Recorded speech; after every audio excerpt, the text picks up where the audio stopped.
Bonjour à toutes et à tous, je suis très heureux de vous retrouver pour ce jour de Pâques. Le premier jour de la semaine, Marie-Madeleine se rend au tombeau de grand matin, c'était encore les ténèbres. Le premier jour de la semaine, c'est comme si ce jour-là tout commençait. Une nouvelle Genèse, où Dieu dit que la lumière soit. Un commencement comme une nouvelle naissance. Mais c'était encore les ténèbres, nous dit l'Évangile. Oui, il fait encore sombre dans le cœur de Marie de Magdala. Quand elle arrive devant le tombeau de Jésus, elle voit que la pierre a été roulée, le tombeau est ouvert. Son cœur est troublé, et que pense-t-elle? Qu'on a volé le corps du Seigneur. Elle court alors vers les disciples pour leur partager sa stupéfaction. Marie de Magdala n'a pas encore compris, Pierre non plus. Les disciples d'Emmaüs pas plus, leurs yeux étaient empêchés. Et nous aujourd'hui, ne sommes-nous pas dans la même attitude, devant les réalités de la vie du monde, devant les atrocités dont l'homme est capable, devant les catastrophes naturelles, devant les souffrances qui accablent les corps et les âmes, devant les injustices sous toutes ses formes? Qui ne s'est pas posé la question « Comment Dieu permet-il cela ?» Lorsque les Hébreux étaient en marche vers la terre promise, n'ont-ils pas fait eux aussi cette expérience de l'incompréhension, certains désirant retourner en Égypte? Et puis il y a cette prière du psaume. On entend ce cri « Pourquoi vais-je assombri, pressé par l'ennemi, outragé par mes adversaires, je suis meurtri jusqu'aux os, moi qui chaque jour entends dire « Où est-il, ton Dieu ?» La résurrection du Seigneur n'est pas une évidence. Elle commence par une interrogation. La vie, notre vie, a-t-elle un sens? Ce tombeau vide, ces linges bien rangés sont une interrogation.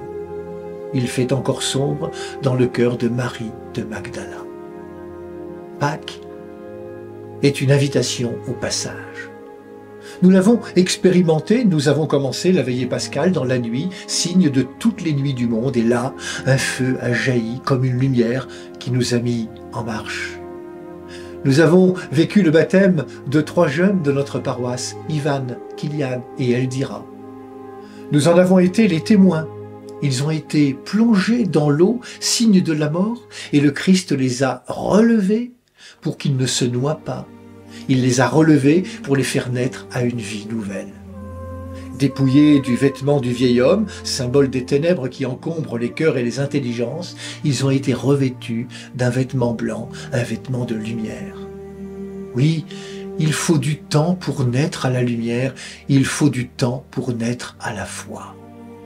Le baptême de nos amis Ivan, Kylian et Eldira nous dit la bonne nouvelle d'un jour nouveau qui commence. Ces baptêmes nous disent qu'au cœur de ce monde qui peut apparaître absurde, il y a une parole à entendre, une parole qui veut nous rejoindre, une parole qui veut éclairer les ténèbres de nos cœurs, éveiller nos intelligences. Au cœur de la veillée pascale, nous avons pris le temps d'écouter cette parole de Dieu. Parmi les 3 personnes qui découvrent le tombeau vide, il y en a une qui se distingue, celui que l'Évangile appelle l'autre disciple. Devant le même événement, devant la même réalité, lui, il vit et il crut. Cette foi exprimée ouvre un autre regard sur soi et sur le monde. La foi permet d'interpréter et de saisir du sens au cœur de ce monde. Pourquoi? Parce qu'elle nous donne les yeux de l'amour. Cette foi qu'il faut chaque jour nourrir et renouveler nous permet de comprendre que Jésus, sorti du tombeau, est le premier-né d'entre les morts. Celui qui, par sa parole et sa présence de tous les instants, nous ouvre à la vie nouvelle dont il a cessé de parler au cours de sa vie terrestre.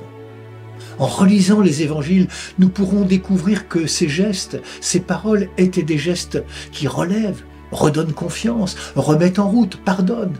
Des gestes et des paroles qui ouvrent à la résurrection, autrement dit à la vie que Dieu donne. Une vie plus grande que celle que nous expérimentons sur cette terre. Oui, avec le Christ comme maître sauveur et ami, nous pouvons vivre toutes les traversées. Pâques nous dit qu'il est avec nous tous les jours, puisqu'il ne se laisse enfermer dans aucun tombeau où l'on voudrait le mettre. Comme Ivan, Kylian et Eldira, osons mettre en lui notre foi et notre confiance. C'est l'amour qui fait voir la vérité. Il faut aimer pour croire. Bonne fête de Pâques à toutes et à tous. Prenez bien soin de vous et des autres.